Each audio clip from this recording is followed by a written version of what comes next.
Olá, sejam bem-vindos a mais um vídeo aqui do meu canal e hoje iremos tratar sobre um tema de suma importância que é a psicopatia, um assunto tão romantizado pelos jovens e adultos e que hoje iremos tratar de forma simples e objetiva e não exaustiva. Não iremos exaurir esse assunto porque envolve bem mais coisas do que imaginamos. Só que hoje convidei aqui a minha noiva, que estudou profundamente sobre esse assunto, e ela irá expor para a gente o que de fato é a psicopatia.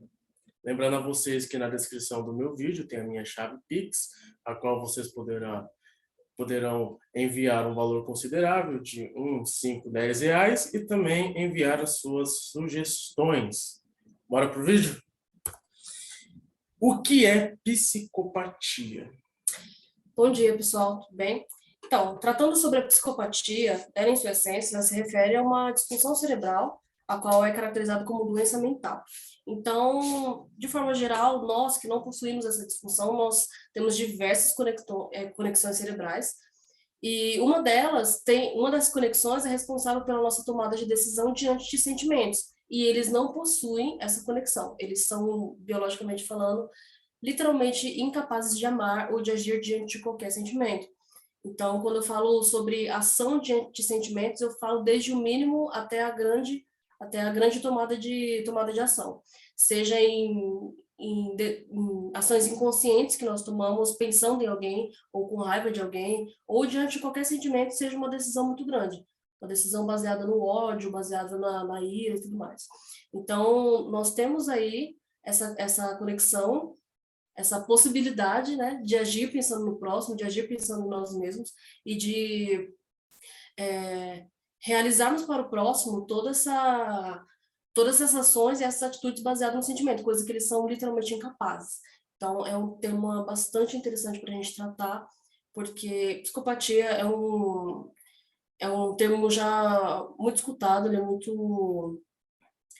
é muito falado, porém ele é pouco conhecido. Ele é pouco conhecido pelo que ele de fato é. Nós temos várias referências aí em questão fictícia, né, de personagens, a qual mostra que ser um psicopata é muito legal, é muito divertido ser um criminoso. Então, é muito importante que a gente aborde isso, porque nós, às vezes, pegamos suas características mais marcantes, que é o tipo psicopata, e associamos a alguém e já usamos o termo, você é um psicopata. E é um pouco complicado isso daí, a gente usar esse termo, né?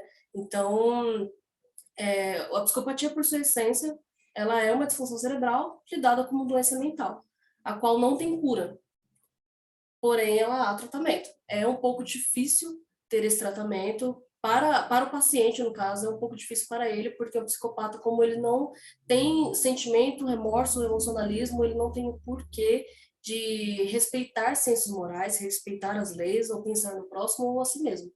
Então, ele não ama a ninguém, como ele não ama a si mesmo, apesar do seu excesso de narcisismo e de egocentrismo. Então, é bem importante que a gente saiba separar isso daí, porque ao mesmo tempo que ele é muito confiante de si, que ele sabe quem ele é, que ele sente que ele é melhor do que todos, ele não tem amor próprio. Então, é muito importante que a gente passe sobre essa fase aí. A psicopatia se refere a uma disfunção cerebral, a qual tem a ausência da conexão de duas regiões cerebrais responsáveis por sentimento e emocionalismo.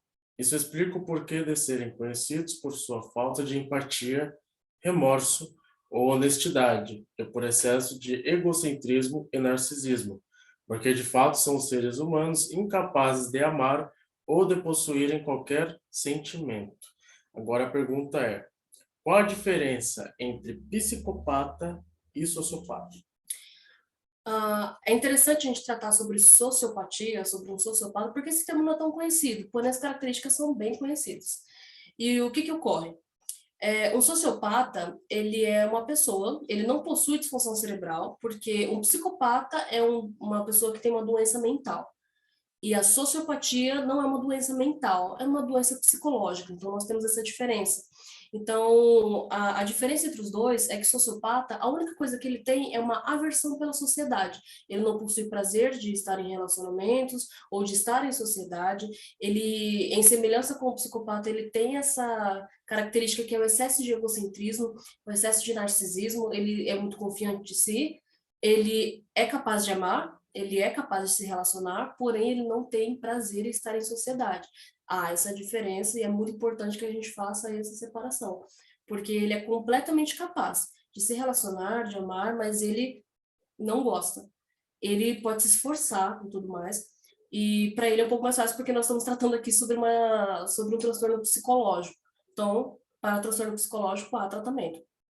E um psicopata, como já falamos anteriormente, isso não tem cura para ele, ele nunca vai ter prazer em se relacionar com alguém, ele nunca vai amar genuinamente alguém, e nós temos essa diferença entre eles.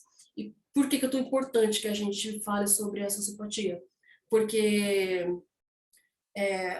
as características são muito comuns não, são muito semelhantes às características principais, que é o narcisismo, que é o egocentrismo e tudo mais, que é aquela aversão pela sociedade, ao qual o psicopata também tem, por mais que ele tenha uma outra característica, que seja a manipulação, né? A qual ele pode fingir que ele gosta de um certo grupo de pessoas, né? Ele demonstra esse afeto em algum sentido de interesse, nunca porque ele realmente quer. Então, é importante que a gente faça essa separação, porque por mais que tenha um ou outro sintoma que seja bem relevante, que seja bem semelhante, é completamente diferente. E as motivações dos dois são completamente diferentes também. Então, a diferença é mais ou menos essa. Existe mais psicopatas ou sociopatas? No mundo todo, né? Isso. A psicopatia é uma doença bem rara. Graças a Deus, nós temos, em toda a população do mundo, nós temos apenas 3% de psicopatia comprovada. Né? Psicopatia que foi diagnosticada, nós temos apenas 3%. Sociopatia, por ser um distúrbio psicológico, ele não é tão diagnosticado. As pessoas não vão tanto em busca para saber se ela é uma sociopata. Por mais que há pessoas que possuem a sociopatia, geralmente, lembrando que a sociopatia ela surge muito no início da vida. Então, a própria pessoa ela já percebe que ela é diferente, ela percebe que ela é vista como uma pessoa fria, como uma pessoa egocêntrica e tudo mais, e às vezes a própria pessoa vai atrás e tenta descobrir se tem alguma coisa com ela. É muito comum que seja diagnosticada com o profissional correto na psiquiatria como um sociopata. Então, respondendo a pergunta, no mundo temos mais sociopatas e menos psicopatas. Comprovados, né? Eu falo em relação só à estatística mesmo, porque é muito comum que a gente encontre sociopatas, que são pessoas que têm aversão pela sociedade, mas eles não pretendem fazer nenhum tipo de mal a ninguém. Como eu falei, psicopatas, eles não são necessariamente criminosos, nem todo psicopata é criminoso, como nem todo criminoso é psicopata. Então, nós temos que deixar isso também bem claro. Porém, ele é muito tendencioso ao crime, porque ele não tem sensos morais, então ele fica automaticamente muito entediado. E como o ser humano é tendencioso ao mal, como é tendencioso ao crime, à violência, ao pecado, então ele tem uma grande probabilidade de ter alguma influência criminosa. Então, no mundo nós temos mais sociopatas e isso é uma coisa de dar graças a Deus, porque psicopatas são para poder controlar um psicopata, só depende de 100% do paciente, praticamente. Não 100%, mas a gente precisa muito dele, da própria colaboração do paciente mesmo. Lembrando que por mais que exista mais sociopatas do que psicopatas, não quer dizer que você seja um, porque tem uma diferença gigantesca entre, de fato, quem é e, de fato, você ter algumas características parecidas com a sociopatia. Então, não tenha na sua mente que você seja um, mas que você é apenas uma pessoa que tem um ponto parecido e apenas isso. Vamos para a etimologia? Sim, porque o ser humano é bem tendencioso a buscar alguma semelhança de si com algo, né? Principalmente quando a gente fala sobre características de alguma coisa, principalmente quando é distúrbio mental ou psicológico.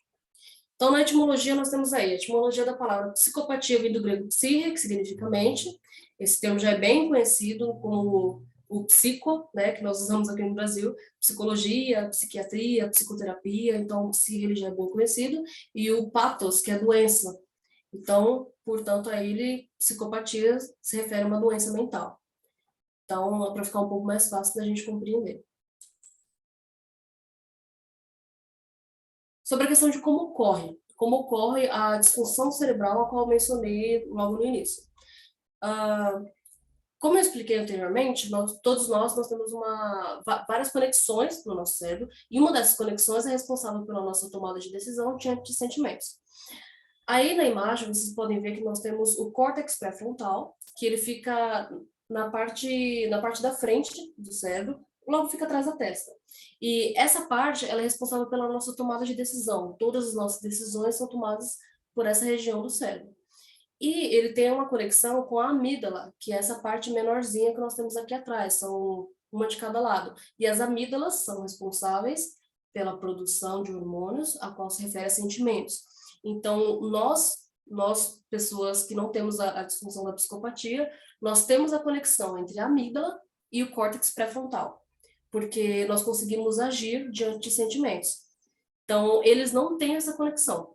Eles não possuem essa conexão, e é por isso que para eles é impossível, mesmo que eles tentem.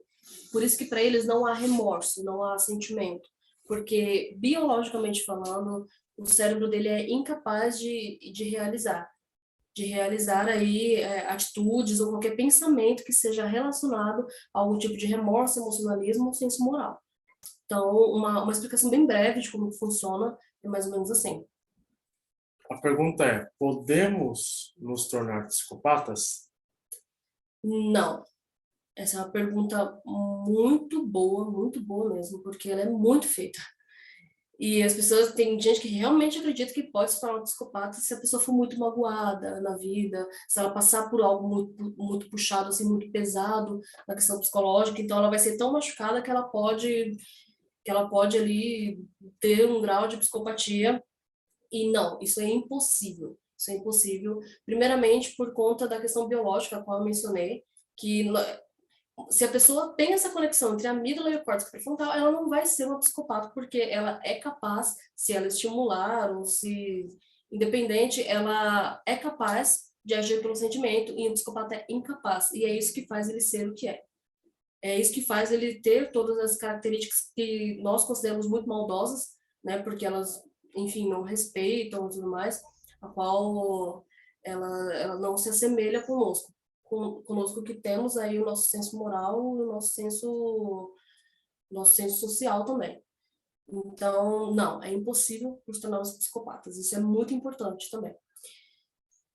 Principalmente com pessoas que são emocionais, porque tem dois tipos. A racional, ela não é isenta do emocionalismo, mas a razão predomina todas as decisões dela. E também as pessoas emocionais.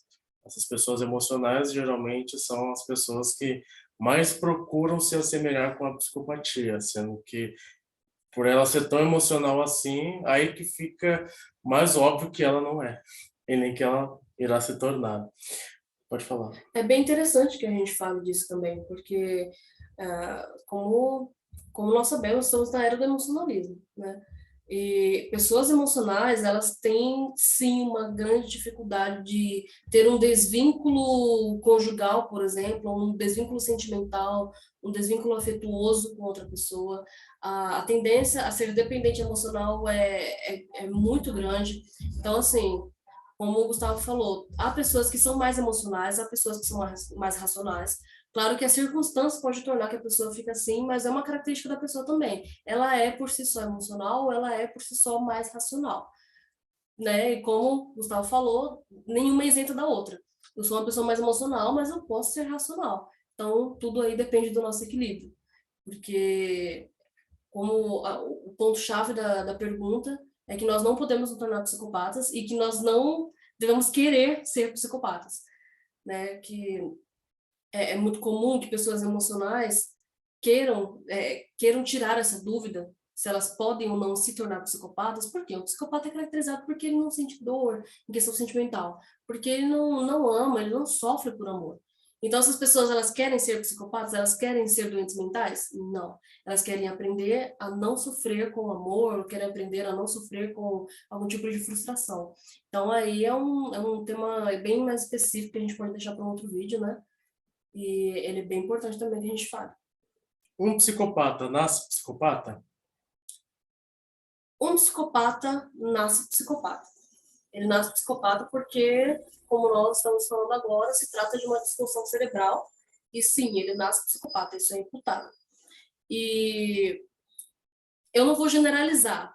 É muito difícil mesmo. Mas pode haver casos em que a pessoa não nasce psicopata, mas pode ocorrer de ter algum tipo de lesão que faz com que não tenha mais essa conexão. Mas não, ela não nasce. Aliás, ela nasce psicopata. Ela nasce psicopata e ela não nasce sociopata. Sociopatia ela pode ser desenvolvida diante da infância, nos primeiros meses da infância, nos primeiros anos da infância também. Mas, por si só, ela nasce psicopata sim. Vamos ver agora um exemplo claro de como uma pessoa se tornou um psicopata. Nós temos aqui a história de Phineas Cage. Ele é um exemplo claro de uma pessoa. Por que eu mencionei? Porque ele não nasceu psicopata, mas ele se tornou psicopata. Ué, mas nós já afirmamos aqui que uma pessoa não se torna psicopata, de fato. Porque uma disfunção cerebral não tem como ela ser reativada, essa conexão entre as duas partes. Porém, no caso dele, ele sofreu um acidente. Ele trabalhava numas minas, ele trabalhava em minas com bastante pólvora e com bastante ferrovia. Então, o trabalho dele nessa época era pegar essa barra de ferro a qual ele está segurando, na imagem aí que nós temos dele, e ele tinha que enfiar por dentro de um buraco que possuía muita pólvora. Porém, a pólvora explodiu por conta da raspagem que o ferro fez na pedra, que soltou faísca, a pólvora explodiu e o ferro saiu e atravessou, desde a sua bochecha, passando pelo olho, passando pelo córtex pré-frontal e saindo pelo outro lado da cabeça, como nós temos aí na imagem do meio. Então, justamente a parte em que faz a conexão com a amígdala foi interrompida. Essa conexão ela foi desfeita por conta de um acidente muito drástico.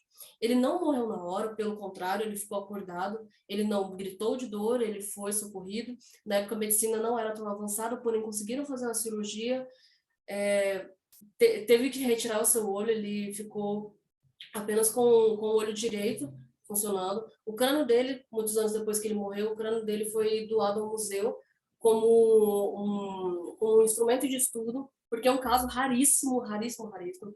E sim, foi confirmado que ele se tornou um psicopata depois, por conta das suas características muito marcantes. A sua esposa relatou que ele se tornou uma pessoa a qual ela nunca conheceu antes, porque ele, ele tinha ali o seu laço matrimonial com ela, mas ele não amava ela mais por conta aí dessa separação. E não tivesse o que poderia ocorrer que fizesse ele voltar a amar ela, ou voltar a amar os filhos, ou voltar a amar qualquer coisa, porque já era. Biologicamente falando, ele seria incapaz de amar novamente, então ele foi caracterizado por esse acidente grotesco aí, a qual é muito raro isso acontecer. Então, quando eu falo que eu não poderia generalizar em falar que todas as pessoas que nasceram sem a psicopatia não poderiam se tornar, nesse caso em específico. Uma pessoa pode nascer normal e se tornar um psicopata diante dessa situação apenas, quando ela tiver uma lesão cerebral muito específica, a qual interrompe essa conexão. Mas, no geral, vamos considerar aqui que o psicopata nasce psicopata e nós não podemos nos tornar psicopatas.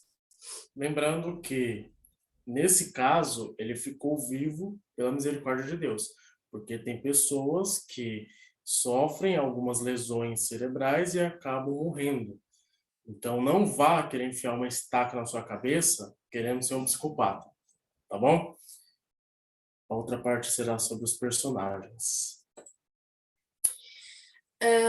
Essa é uma parte muito importante que eu estava muito ansiosa para a gente falar aqui. Temos personagens psicopatas nos cinemas, eles são muito conhecidos. O Coringa também, ele é incluído aí nessa lista, porque o Coringa ele é muito conhecido por ser um louco psicopata que gosta de matar, que gosta de ver o caos, e ele é muito romantizado, muito bonito, é muito bonitinho ser o Coringa, né? E as pessoas ali, algumas pessoas já usaram o argumento do Coringa contra a ideia de que um psicopata ele não tem sentimentos e tudo mais. E a história do Coringa é que ele era um homem normal com sentimentos, ele se tornou louco depois e consequentemente se tornou um psicopata, mas vamos lembrar que é uma história fictícia, não é uma história baseada na ciência, não é uma história baseada em algo que de fato aconteceu. Coringa é apenas um personagem fictício, assim como o Hannibal Lecter, que ele é muito conhecido também, pelo seu filme. Temos o Morgan Dexter e o Norman Bates também. Eles são o Norman Bates pela sua série. Em todo o decorrer do seriado, ele mostra ali várias características psicopatas. No final, ele mostra ali que ele é de fato psicopata. Então, nós temos que saber assistir essas coisas. A ideia dos diretores dessas produções não é fazer com que as pessoas queiram ser como eles, queiram ser como os personagens, até porque em determinado momento do filme, ou da série, ou da novela, seja lá do que for, mostra ali um contra de ter essa vida, um lado ruim de ser um psicopata, o quão miserável é a vida de um psicopata. E por mais que, independente do decorrer ali da trama, envolva mais, deixe mais atraente, ou deixe mais interessante a doença dele, a disfunção dele, as capacidades dele, é muito importante que a gente saiba assistir essas coisas. Que a ideia aqui é mostrar que sempre dá errado depois. Mesmo que sejam personagens fictícios, a gente goste muito, não tem problema gostar, o problema é reproduzir, né? Então, a gente toma muito cuidado. Tem alguns personagens que eles nem são considerados psicopatas, às vezes são sociopatas. Eles são auto-intitulados sociopatas na própria trama, ou então tem apenas algumas características mais frias, mais egocêntricas, e a gente acha bonito e quer agir igual. E não é isso que nós devemos fazer. Então é muito importante que a gente tome muito cuidado com esse tipo de animação. Não, eu não sou contra esse tipo de filme, porém eu sou contra nós não sabemos assistir, porque os filmes ou as séries, os seriados, eles servem para retratar sobre alguma coisa.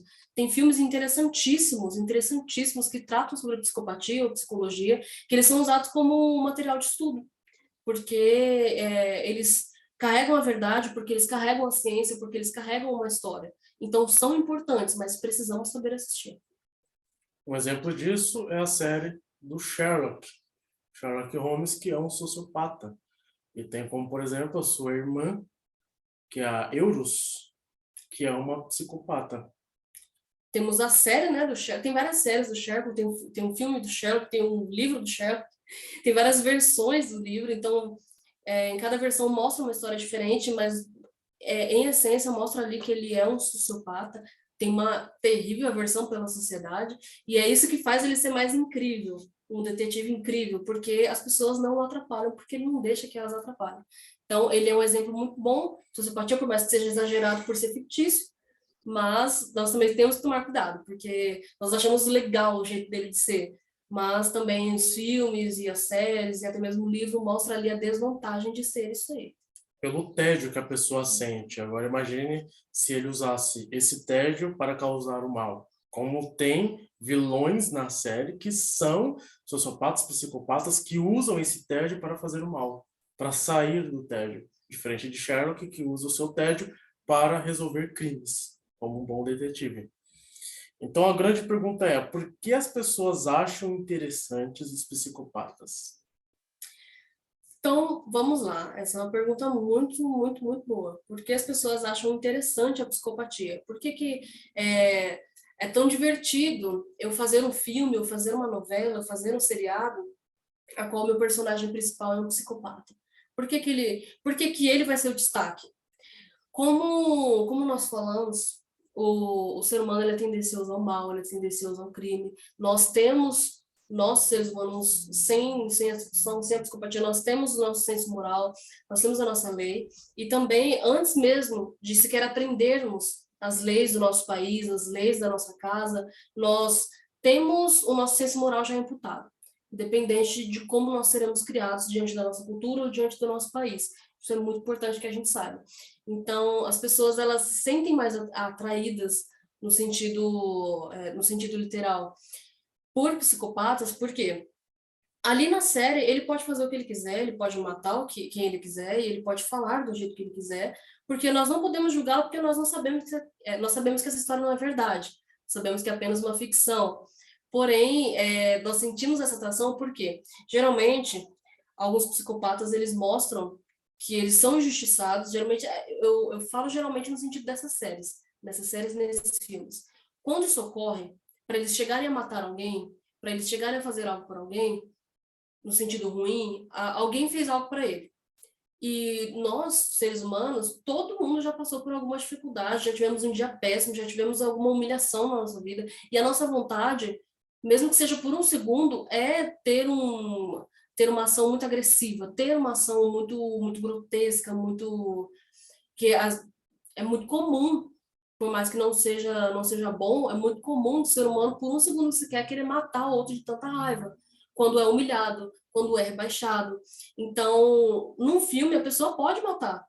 Ela pode, porque ninguém vai julgar ela no filme, ninguém vai reclamar de nada. Então, nós vemos ali uma pessoa que não possui sentimentos, mas tem alguém incomodando ela vai lá e mata. Nossa, que simples. É muito simples. Então, nós temos essa tendência a gostarmos mais do vilão ou gostarmos mais de quem não se importa, de quem não liga, de quem é agressivo, mesmo que a gente também tenha a tendência de tentar olhar por trás da história dele. Coringa é um exemplo, quando o último filme do Coringa lançou, ali nesse filme eles mostram que aquele Coringa não é um psicopata, mostra porque antes ele tinha sentimentos, porque antes ele tentava de fato, ele realmente pensava nas pessoas, por mais que ele sentisse muita vontade de fazer o que a mente dele mandava. Então ali, quando o filme bombou, o que todo mundo tentou entender, ele foi muito humilhado, ele foi muito maltratado. Então é por isso que no momento ele estourou e saiu matando todo mundo, justificável. Então assim, é uma obra que não é para a gente apoiar o que ele faz, é só para a gente entender o porquê que ele fez. Então, as pessoas, algumas ainda têm esse senso de se manter ali na linha. Olha, eu não concordo com o que ele fez, mas eu entendo o porquê de ter feito. Mas há outras que vão além, e elas têm essa tendência aí, como o Gustavo falou, não generalizando, mas pessoas emocionais, elas tendem a romantizar e achar muito bonito, elas não deixam muito claro que isso é muito bonito, porque ela sabe que ela vai ser julgada, mas elas acham muito atraente uma pessoa que ela cometa crimes sem se preocupar, porque ela sente uma necessidade de também não ter preocupação, de também não ter frieza. Então, isso que eles têm, muita gente gostaria de ter, essa frieza. Eu não ligo, a sua humilhação não causa nada em mim, né? Mas, como a gente falou anteriormente, é necessário equilíbrio, o racional e o emocional. E tendo esse equilíbrio, a gente já consegue isso daí. Nós não precisamos da psicopatia para isso. Então, no geral, é por isso que as pessoas elas sentem essa atração, acham tão interessante um psicopata, porque ele é ilimitado em quesito de maldade, em quesito de criatividade, ele é ilimitado. Muitos criminosos que cometeram crimes não eram psicopatas e eles cometeram crimes perversos e terríveis, e eles não eram psicopatas. Então, um psicopata que ele não tem nenhum, e ele é impossibilitado de um dia ter um senso moral, ou alguma piedade, ou algum remorso, nós sabemos que ele é muito pior, ele pode ser muito pior do que qualquer criminoso comum que não seja um psicopata. Então, também tem esse interesse para saber até onde que ele pode ir. Isso envolve também a questão da ética. Nós, seres humanos, não nascemos com a ética. A ética é adquirida de acordo com o tempo, pela sociedade, pelos nossos pais. A moral já nasce imputada dentro de nós, só que a moral ela é relativa. Se você pegar, por exemplo, povos indígenas, não tem problema nenhum ter incesto em algumas tribos. Se a gente for pegar esse quesito e encaixar em uma família conservadora, isso já não pode, porque envolve o incesto. Então, a moral, nesse sentido, ela já nasce dentro do ser humano, só que ela é construída de forma subjetiva e relativa. Já a ética, ela não nasce no ser humano, isso se desenvolve. Porque, por exemplo, um bebê, quando nasce, ele não pensa na mãe quando ele chora 3 horas da manhã. Ele não pensa no pai quando o pai chega do trabalho, ele, porra, meu pai chegou, está cansado, eu quero brincar, eu quero atenção. Um bebê, uma criança, não pensa nisso porque ele não tem ética. A ética é adquirida conforme o tempo. Já uma pessoa psicopata, ela não está ligando para a ética e muito menos para a moral. Ela está ligando mais pelo seu tédio. O seu tédio de vida em ficar preso naquilo que de fato deve ser feito, que é a ética e a moral, e ele prefere fazer aquilo que ele deseja, que é tentar escapar desse tédio por conta do seu extremo racionalismo. Porque, querendo ou não, uma pessoa que tende um pouco mais para o racionalismo, ela acaba tendo um certo tipo de tédio para poder viver. E isso é um problema. Só que não quer dizer que você tem esse tédio que você também é um psicopata ou sociopata. Ok? Vamos para um caso de psicopatia infantil. Psicopatia infantil, isso é muito importante também que a gente trate. Como eu falei, psicopatas nascem psicopatas, então com certeza nós iremos notar essas características psicopatas na infância, porque quando crianças que não possuem psicopatia, elas já possuem uma certa inocência. Elas às vezes cometem um erro, cometem algo que é errado, que não é ético, que não é moral, porque ela não conhece, ela não sabe. Uma criança, ela não tem problema em falar para a pessoa que ela é feia ou que ela é tal coisa, porque ela não tem essência. Mas agora, uma criança psicopata, ela tem completa consciência do que ela está fazendo, ela é extremamente racional, ela é extremamente racional, e complementando o que o Gustavo falou sobre o racionalismo, por que pessoas mais racionais, elas tendem mais a ter esse certo tédio? Porque as motivações de vida de pessoas emocionais, das pessoas no geral, geralmente há o emocionalismo. Eu já perguntei para algumas pessoas qual que é a sua motivação de vida? O que faz você querer fazer tudo que você faz na sua vida? O que faz você querer levantar de manhã e fazer as coisas que você faz? Pelo meu filho, pela minha mãe, pelo meu marido, pelos meus filhos, pelos meus alunos. Então, geralmente é por outras pessoas ou por algum quesito emocional. Uma pessoa que ela não possui sentimento por ninguém, por exemplo, uma pessoa que tem aversão por sociedade, por exemplo, a motivação dela vai ser outra pessoa ou vai ser algo muito emocional de, minha motivação de vida é que a vida é linda, que a natureza é perfeita. As pessoas racionais, elas não buscam isso como motivação. Então, para complementar a fala, é mais ou menos por isso que a gente fala que as pessoas racionais elas têm mais tendência, mas não quer dizer que você seja uma pessoa psicopata, sociopata, e que por você ser uma pessoa muito racional, você é destinada ao mundo de crimes, não é isso que a gente quer dizer. Mas vamos lá, psicopatia infantil, nós temos aqui uma lista de atos e de sintomas, a qual nós podemos perceber numa criança, são sintomas muito marcantes, nós iremos ver aqui. Mas lembrando que não é porque o seu filho possui alguns desses sintomas que ele seja um psicopata. Tudo aqui que nós estamos falando não é um tutorial de descobrir se você é um psicopata ou se você é um sociopata, porque tudo isso é descoberto através de um diagnóstico profissional, com um psiquiatra, com um terapeuta. Então, não usem esse vídeo, não usem esses argumentos, essas informações para se autodiagnosticarem em nada, em nada. Aqui nós estamos deixando bem claro que não é essa a intenção do nosso vídeo, mas vamos lá. Nós temos aqui os principais sinais de psicopatia na infância. O hábito de mentir, não sentem culpa, remorso ou constrangimento ao serem flagrados cometendo atos errados. Desafiam a autoridade de pais e professores, maltratam irmãos, colegas e até bichos de estimação. Não toleram frustrações, violam as regras sociais, se preocupam apenas com seus interesses e ganhos, possuem uma frieza emocional, a sexualidade precoce acentuada, introdução precoce ao mundo do álcool, drogas e outros vícios. Então vamos lá. Por que eu falo que é importante que a gente. Por que eu falo que é importante que a gente saiba respeitar, escutar esse vídeo, assistir esse vídeo e não sair aplicando. Por quê? Hábito de mentir, muita gente tem, seja na fase adulta, seja na fase da infância. A questão de não sentir culpa, remorso ou constrangimento ao serem flagrados cometendo atos errados, é muito comum que a gente pegue uma criança e ela fale, é isso mesmo. Nossa, mas você quebrou meu negócio? Quebrei, é isso mesmo. Então é muito comum que a gente veja que as crianças elas possuem aí esses sintomas. Desafio à autoridade de pais e professores, muito comum. Mesmo que não seja no decorrer do ano inteiro, mesmo que não seja a vida inteira, em algum momento é muito comum que uma criança se revolte, que uma criança pergunte por que eu tenho que fazer isso? Então, maltratam irmãos, colegas e até bicho de estimação. Crianças são muito curiosas, elas acabaram de chegar ao mundo. E elas querem saber o que será que acontece se eu enfiar agulha num bichinho?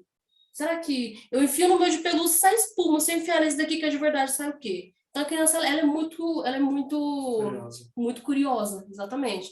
Não toleram frustrações. Crianças, no geral, não sabem lidar com frustrações. E nós, como seres humanos adultos, como pais responsáveis, ou ali é, como exemplos para a criança, nós temos que ensinar uma criança a lidar com as frustrações dela. Quando ela perder um brinquedo, quando ela for roubada de brinquedo, quando ela levar um tapa ou um xingo, ela vai chorar, ou ela vai ficar triste, ou ela vai ter algum tipo de reação do tipo. E nós temos que ensinar.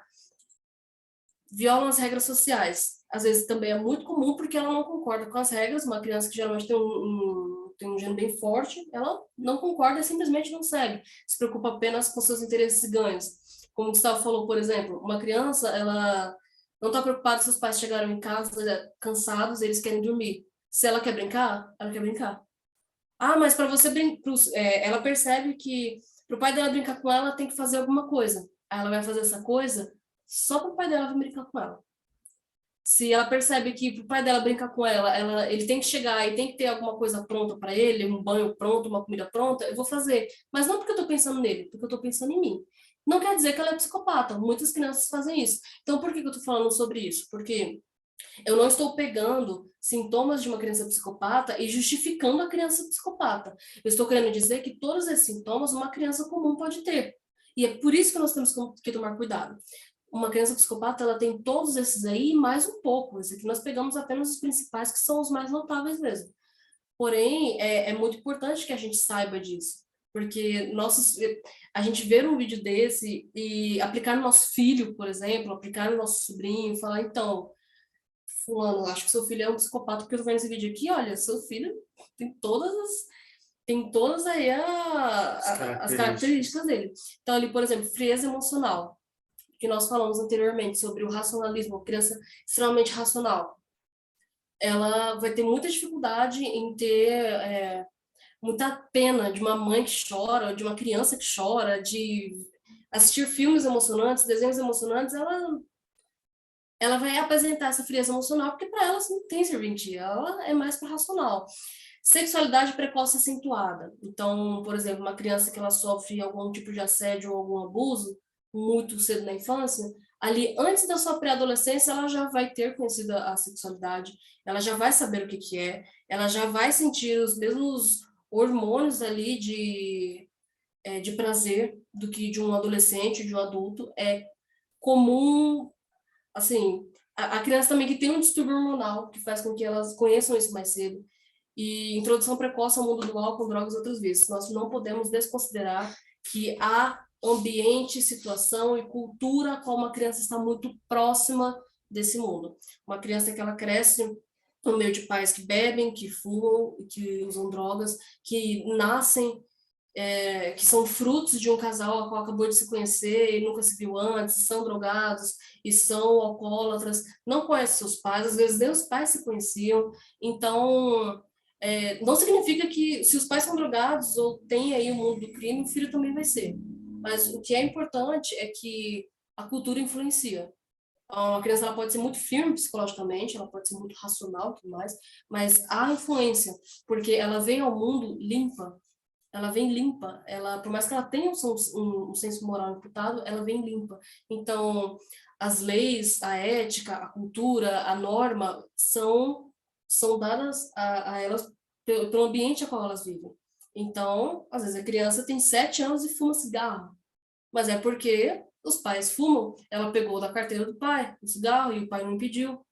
Então, nós temos aí que analisar um por um, nós temos que ver, será que realmente meu filho é psicopata porque ele tem isso? Ou será que ele tem uma motivação para ter isso? Tá? Então, por que é importante também a gente falar da psicopatia infantil? Porque alguns psicopatas que foram diagnosticados com psicopatia foram notados na infância. E diante de sintomas como esse e como outros, os pais perceberam, levaram ao tratamento, fizeram todo um tratamento longo, muito delicado e diagnosticaram psicopatia. Infelizmente, seu filho possui uma disfunção cerebral gravíssima. Tem aquela história daqueles dois irmãos que eles pegaram uma criança e mataram. Exatamente. Aqueles irmãos lá. Sim, sim. Esse é um caso, ele é um pouquinho antigo. Em resumo, eram dois rapazinhos, eles tinham entre 10 e 11 anos, e eles eram amigos, eles saíram pelo shopping sozinhos, isso foi nos Estados Unidos. Eles viram uma mãe com um bebezinho de 4 anos, exatamente, foi de 4 anos o bebezinho tinha. A mãe, ela estava de mãos dadas com ele, ela parou, olhou para a vitrine, ela soltou a mão dele rapidinho, e foi o tempo dela soltar a mão, e esses dois rapazinhos, eles virem, pegarem o bebê e saírem andando com ele. Quando a mãe olhou, a criança não estava mais, ela não achou, os meninos se entraram no meio da multidão, e esses rapazinhos, eles levaram esse bebezinho até uma loja e compraram alguns utensílios aleatórios, como pilhas ou lata de tinta, ferro, brocas de parafuso e tudo mais. Então, levaram esse menino até o trilho de um trem, a qual não estava desativado, ele estava ativo, porém ninguém percebeu. Eles colocaram esse menino embaixo do trilho, torturaram esse menino, esse menininho pequeno, espancaram ele com uma barra de ferro de aproximadamente 4 quilos. E o menino, nós sabemos que crianças, elas têm a pele mais sensível, têm os ossos, os tendões, todos os músculos mais sensíveis, então eles bateram bastante no menino, enfiaram tinta em seus olhos, sua boca, seus ouvidos, enfiaram pilhas na sua boca também. Então, bateram muito nele e deixaram a cabeça dele apoiada no trilho quando o trem passou em cima da sua cabeça. Então, o porquê que todos esses detalhes foram registrados na história? Primeiro, as câmeras pegaram eles sequestrando o menino, não pegaram eles torturando. Mas como que nós sabemos desses detalhes? Porque os próprios meninos contaram. Eles foram pegos, o rosto deles foi identificado. Os dois não eram psicopatas. Eles não eram psicopatas. Por mais que todo mundo pensasse, nós temos que fazer uma análise diagnóstica nesses dois rapazes. Porque eles não possuíram nenhum tipo de remorso quando foram falar do crime. Olha, foi isso daí. Por que? Foi a pergunta. Por que vocês cometeram esse crime? Eles falaram que eles ficaram curiosos. O que acontece se eu enfiar tinta dentro da boca de uma criança? O que acontece se eu enfiar uma pilha na goela de uma criança? O que acontece se eu espancar um menininho até a morte? Então, quando encontraram o corpo do menino, claramente, logicamente, ele estava morto porque o trem passou pela sua cabeça. Porém, eles analisaram o corpo e eles viram que ele já tinha morrido antes do trem passar.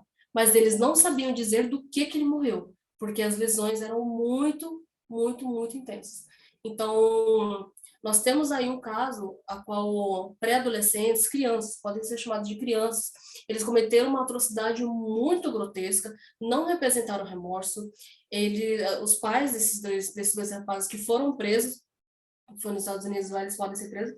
Então, os pais deles falaram, olha, eles sempre foram rebeldes, mas eu nunca imaginei que iam fazer isso.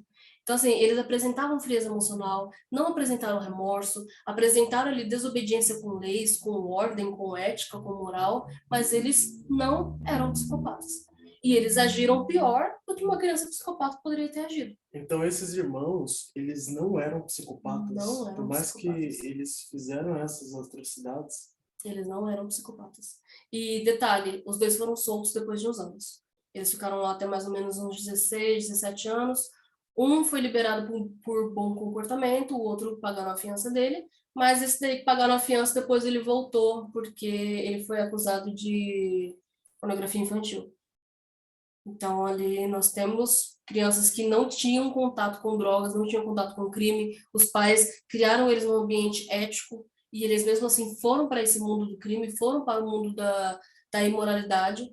Não, se eles tiveram, claramente eles tiveram algum tipo de influência, mas não foi dentro da casa. Então é por isso que nós precisamos ter essa noção, porque eles tinham tudo para serem psicopatas, e não eram. Eles não eram psicopatas. Vamos para mais um caso de uma criança que foi diagnosticada de fato com psicopatia, diferente desses irmãos que não foram. Exatamente. A história de Elizabeth Thomas, ela é conhecida como Beth Thomas. Nós temos um documentário dela no YouTube, é chamado A Ira de um Anjo. Ele não está dublado, mas ele está legendado. Essa imagem aqui, ó, dela pequenininha, é um print desse vídeo.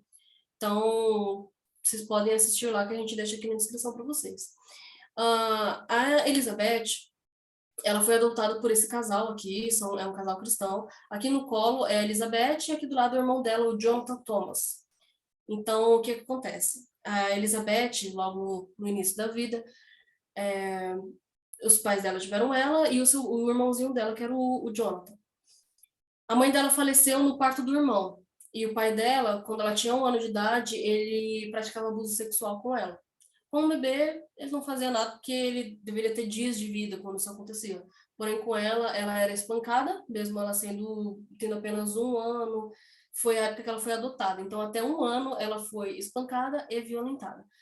Lembrando que ela nasceu com psicopatia. Isso foi diagnosticado.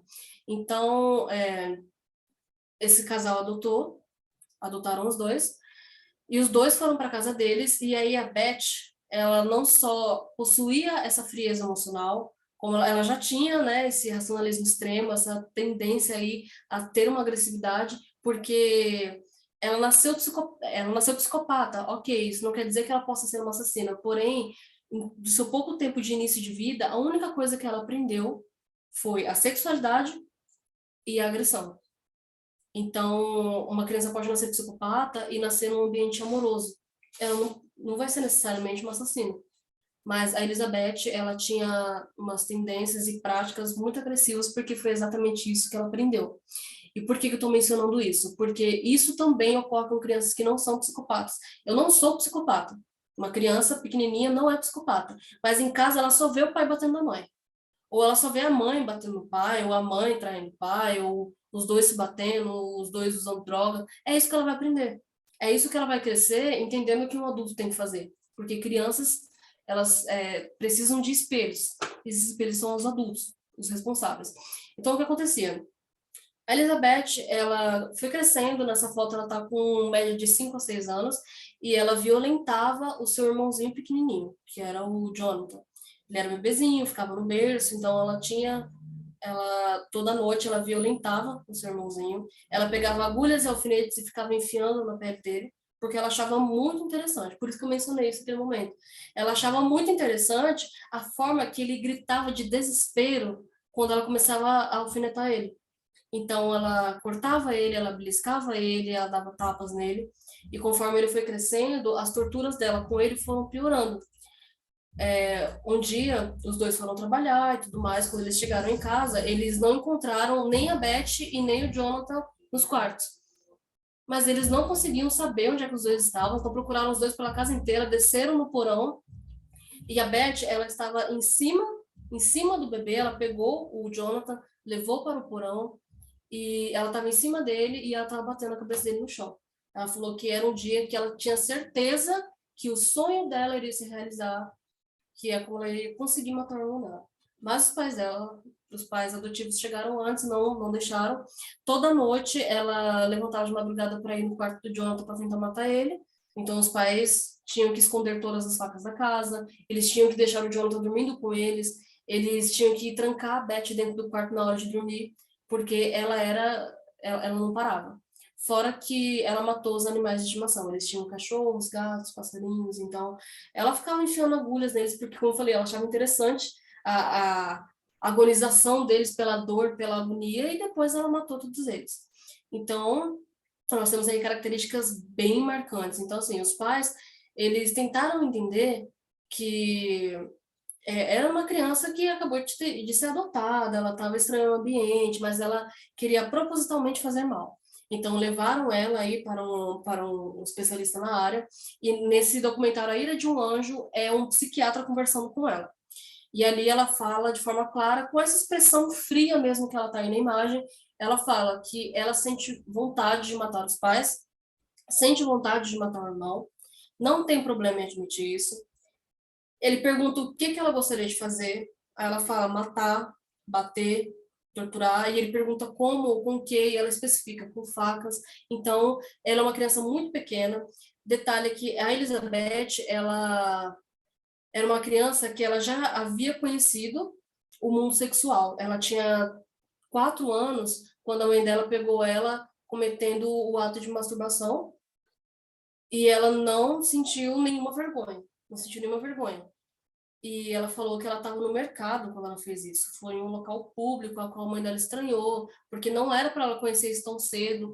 Então, detalhe que os pais da Elizabeth e do Jonathan não sabiam da história do pai que violentou ela, foram saber disso daí muito tempo depois que eles foram investigar o caso da menina.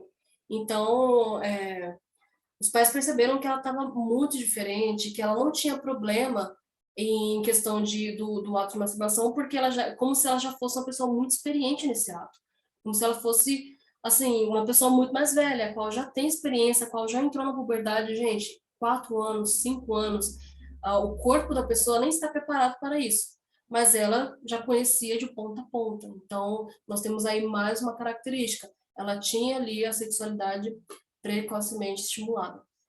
Então, o caso dela é um caso bem específico, porque ela pequenininha foi notada, os pais notaram, estranharam, olha, não sei o que ela tem, não vou chegar a conclusões precipitadas e vou levá-la no especialista. Foi levada, foi analisada, foi investigada sobre toda a história dela, sobre todo o caso dela, ela foi colocada numa clínica de cuidado. Então, mas Emily, psicopatia não tem cura, de fato, não tem cura. Mas ela quis reverter ali os seus pensamentos, criar um senso moral, criar uma motivação para respeitar os sensos morais, para respeitar as leis, para respeitar o próximo. Então, ela, ali ela está em torno de 5 a 6 anos, mas aí no próprio vídeo mesmo mostra ela um pouquinho maior, ali nos seus 11 anos, lá dentro da clínica. Ela fala que o tratamento dela vai bem, então, assim, é até um pouco complicado a gente confiar numa pessoa dessa, porque ela é uma psicopata, ela é manipuladora, ela pode fazer o que ela quiser. Porém, se ela se esforçar, ela consegue viver em sociedade, apenas não cometendo mal a ninguém. Claramente, ela terá que viver sozinha, ela não é casada atualmente, e ela pode se esforçar, porém ela não vai amar. Ela pode claramente, em algum momento, fazer qualquer tipo de coisa, mas a ideia dela é essa, buscar o tratamento que faça com que ela encontre motivação de viver, encontre motivação para por que que ela não deve matar alguém, por que que ela não deve torturar o seu irmão. Depois que ela cresceu, o irmãozinho dela, mesmo que ele tivesse dias de vida, meses de vida, aninhos de vida, é óbvio que uma criança vai lembrar, uma criança se lembra. O irmão dela cresceu um pouquinho e ele falava que ele se lembrava dela tentando matá-lo, dela tentando machucá-lo, tentando não, dela torturando de fato. Então, ele também teve que passar por um tratamento, até porque o corpo dele foi prejudicado porque ele era um bebê recém-nascido e ele era violentado por ela.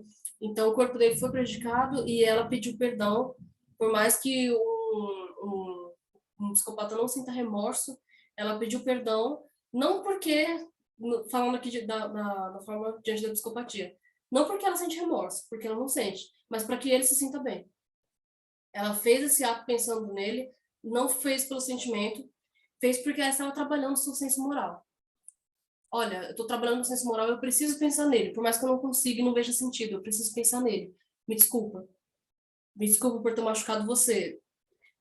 Para ela, seres humanos são objetos, são coisas. O menininho não tem importância, ele era só um objeto que fez parte ali da curiosidade dela e da descoberta dela do mundo. Será que uma criança sofre e se agoniza? Vamos descobrir. Então, ela não tinha ali um afeto de fato pelo irmão, como ela não tinha pelos pais, como ela disse claramente que tinha muita vontade de matar eles quando eles dormiam, mas ela buscou o seu tratamento e depois de um tempo, tem uma foto dela um pouco mais velha lá em 2017, ela já adulta, e ela trabalha, ela vive normalmente, e ela trabalha na área da saúde mental.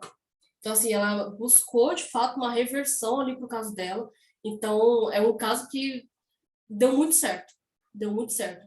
Os pais notaram, os pais perceberam, os pais foram atrás, e deu muito certo, e ela quis fazer com que outras pessoas não se prejudicassem por conta de algo a qual ela não escolheu. Então, foi uma psicopata que escolheu pensar no próximo, mesmo ela sendo incapaz disso. E o mais interessante é que tem uma diferença entre uma pessoa que é amoral e uma pessoa que é imoral. A moral não tem nenhum senso de moralidade. Já uma pessoa imoral, ela transgride toda a moralidade. Tem essa diferença. No caso de um psicopata, ele é amoral. Por mais que ele pratique ações que venham ser imorais, mas é porque ele não tem nenhum senso moral. Nenhum mesmo. Uma pessoa que é imoral, ela tem dentro de si aquilo que de fato é a moral, mas mesmo assim ela prefere fazer o oposto dessa moralidade. E o mais interessante de tudo isso aqui é que os pais foram buscar tratamento para as crianças.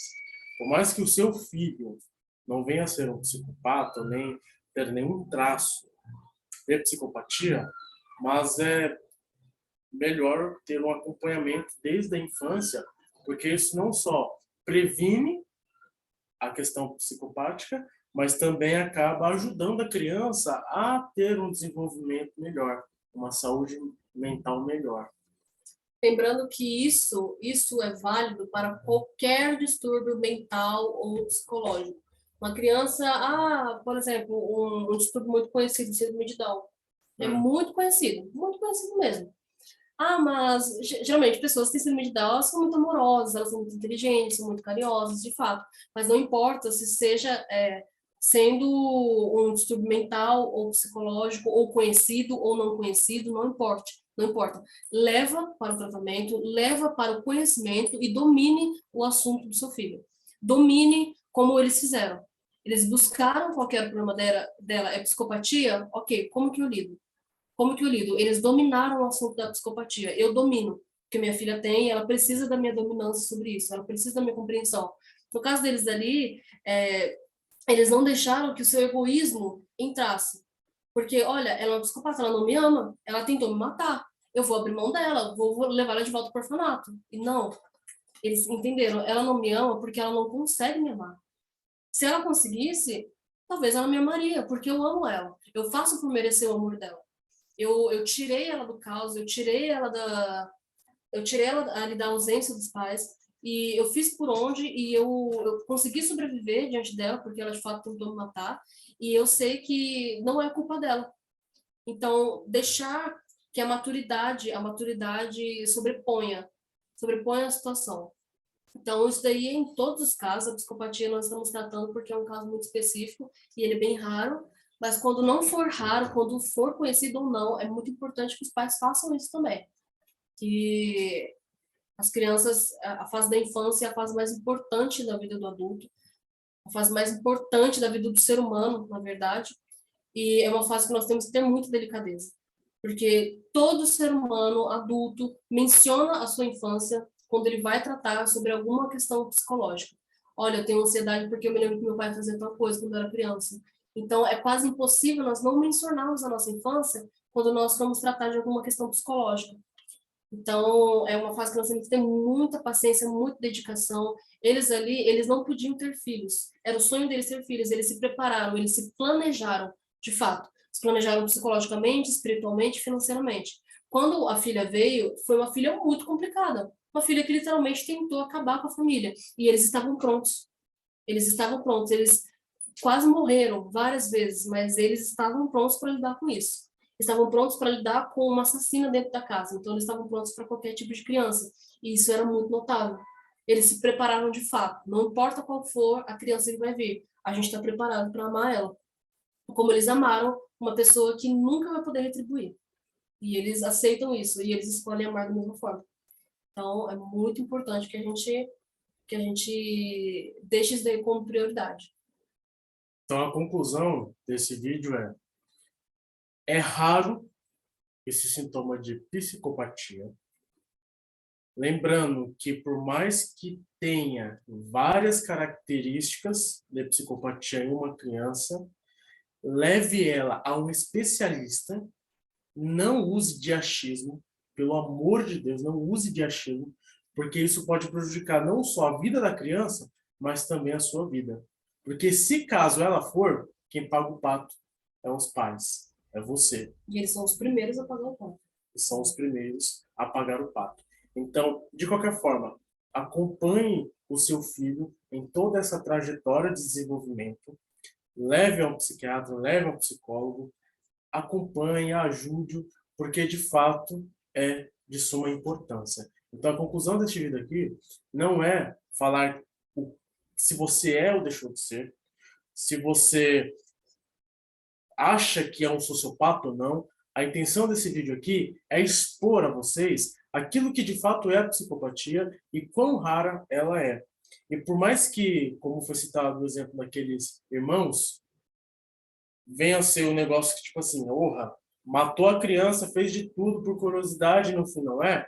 A ideia aqui não é explanar e manchar o caráter de ninguém. A ideia aqui é explicar a vocês aquilo que de fato a psicopatia é. Então, quer fazer alguma conclusão? Lembrando que o seu filho não precisa ser um psicopata para que ele cometa alguma atrocidade, para que ele tenha tendência ao mundo do crime, para que ele pratique algum crime, para que ele se volte contra você. Não é preciso que o seu filho tenha uma disfunção cerebral, que ele tenha uma doença mental ou uma doença psicológica. Nós podemos analisar que aqueles dois rapazes que torturaram o menininho, eles viviam num ambiente ao qual nunca foi ensinado a violência, segundo os pais.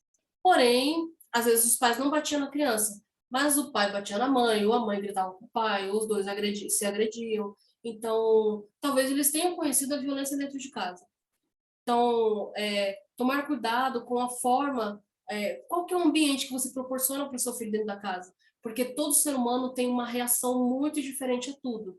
Eu posso ver meu pai batendo na minha mãe e pensando, caramba, meu pai está batendo na minha mãe, eu vou defender minha mãe. Eu, particularmente, Emily, quando eu era bebê, os meus pais brincavam, meu pai fingia que batia na minha mãe. Aí eu ia lá e defendia ela. Aí quando ela fingia que batia no meu pai, eu ajudava a bater nele, porque eu ficava segundo eles, eu ficava indignada pelo fato dele querer bater nela e ele reclamar quando ela batia nele. Então, assim, parecia um senso moral que eles estavam aplicando a mim, mas quando é real, uma criança vê o pai batendo na mãe, quando vê a mãe batendo no pai, porque também acontece, então, existem trilhões de formas que uma criança pode reagir a isso, seja imitando o pai, seja imitando a mãe. Então, olha, um menino, um rapaz que tem uma referência do pai, vê o pai batendo na mãe, olha, meu pai é um idiota, nunca vou fazer isso. Ele cresce e fica pior. Não generalizando, mas é uma das reações possíveis. Então, qual o ambiente que você está proporcionando para o seu filho? Meu filho é psicopata porque ele tem frieza emocional? Meu filho é psicopata porque ele me desobedece? Meu filho é psicopata porque ele surta? Não. Talvez ele simplesmente não esteja num ambiente a qual dê para ele uma motivação de respeitar as leis da casa, dê para ele uma motivação de respeitar as leis da escola. Talvez ele não seja escutado, talvez ele não tenha ouvidos para o que ele tem dúvida. Uma criança vem ao mundo repleta de dúvidas. Ela é uma gigantesca dúvida. Por que que eu vim e por que que eu tenho que obedecer às suas ordens? Porque eu sou seu pai. Jura? Isso não é argumento. Não é argumento. Uma criança não precisa ser psicopata, uma criança racional, um pouco mais racional. Pai, por que que eu tenho que obedecer você? Porque eu sou seu pai. Mas por que eu tenho que obedecer você? Porque eu sou seu pai. Então, só o fator de você ser meu pai, entendi. Então eu vou obedecer você porque você é meu pai. Mas ele ali eu não vou obedecer, não. Ele não é meu pai. O meu professor eu não vou obedecer se ele não é meu pai. Ah, tem que obedecer porque eu sou professor. Então, quem não é meu professor e nem meu pai, eu não obedeço. Crianças são literais também. Então, é muito importante que a gente respeite a forma dela de pensar, respeite a forma dela de entender as coisas. Ou até mesmo, por exemplo, falar assim, respeite os mais velhos. Mas e quem é o mais, é novo? Eu não vou respeitá-lo? Como que funciona? E Então quem, você que é mais nova, eu não respeito você. e quem é da minha idade? E os meus coleguinhas da escola não precisam respeitar, não é mais velho que eu.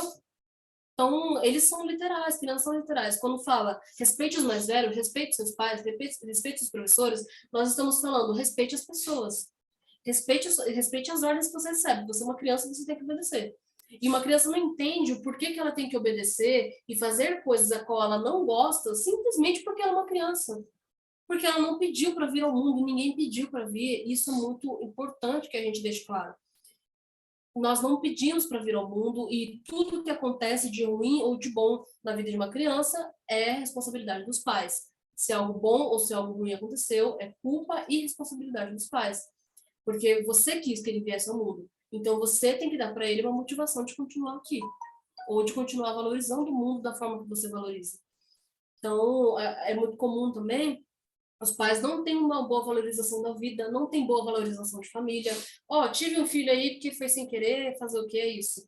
A criança cresce e pensa, caraca, não sou tão importante quanto eu gostaria de ser. Mas tudo bem, eu vou crescer, aí a criança cresce e ela busca o seu próprio senso moral, ela busca a sua própria motivação de vida e ela valoriza mais a vida do que quem deu a vida para ela. Então, assim, é uma pessoa que ela realmente pega o caos e transforma em algo bom para ela. Isso não é comum.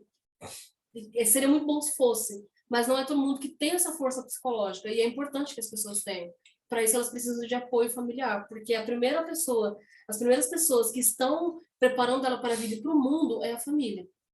As pessoas que têm o dever, a obrigação e responsabilidade de preparar uma criança para o mundo é a família.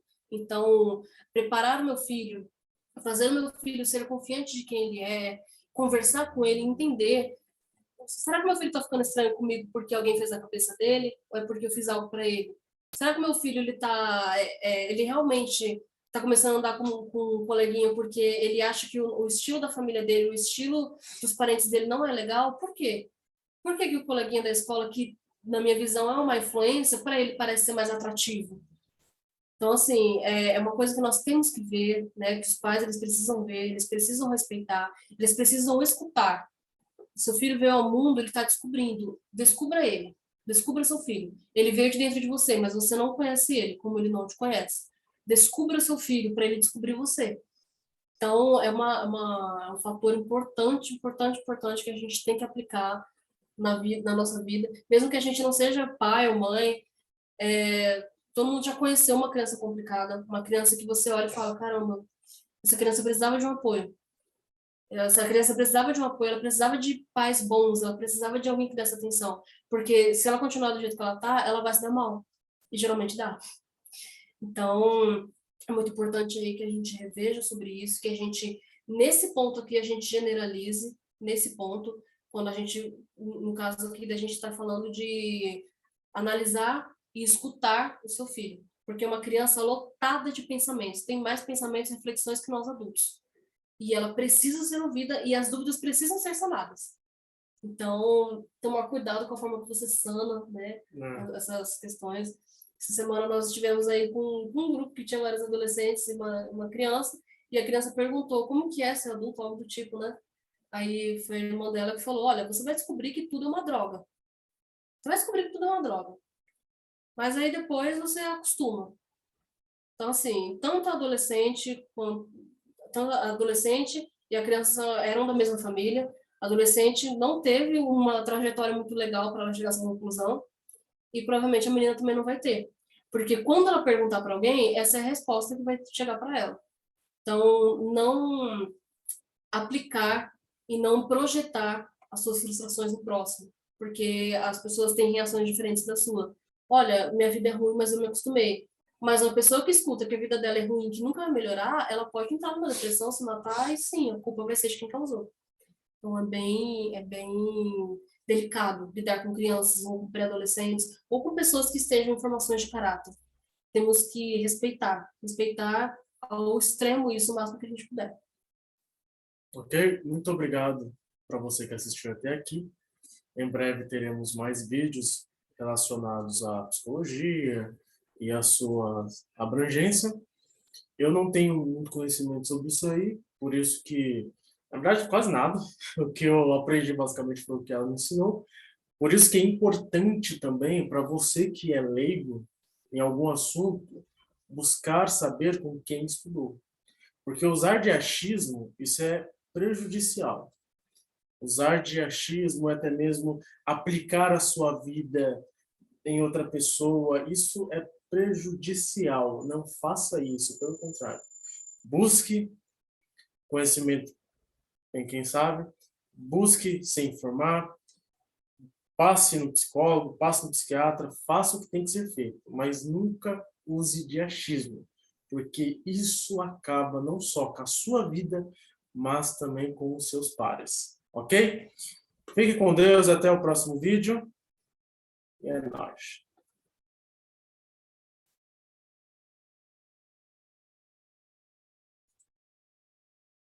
Beijo. Começa assim.